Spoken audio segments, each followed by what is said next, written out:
Bahar zamanın şeiri. Niye susup durmuşsan? Sen ki şekil değilsen. Sağlayıp saçımı uzan yastığıma can. Tökül deyirsən. Mən ümid ovçusuyam. Sen həsrətin rəssamı. Utanmalı ne var ki deyək, bilsin də hamı. Deyək ki ay göydəniz. Deyək ki ay göydəniz, ay sahil, ay gəmilər, ay yer, ay yurt, çiçəklər, ay bibilər, əmilər. Biz qoşulub küləyə əsərik.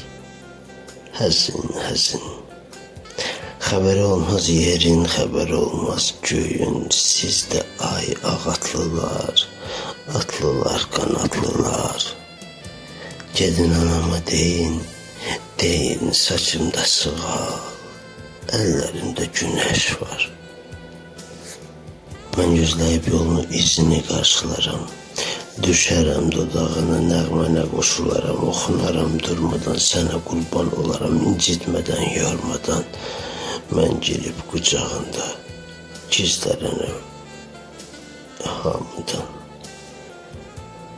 Bugün işdən tez qayıt, qaçaq gedək dünyadan. Qaçaq gedək, görməsin bizi yad baxışlar.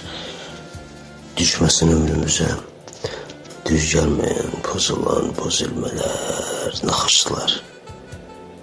Biz elə bu həvəsdə, biz elə bu nəfəsdə yaşayaq doya doya. Görsək əgər doymuruq bir də gələk dünyaya.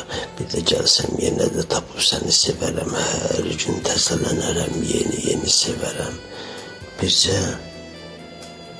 dönmə üzünü, getmə gözümdən, getmə.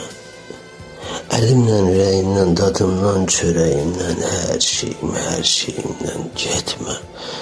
Özümdən getmə, getmə. Özümdən getmə.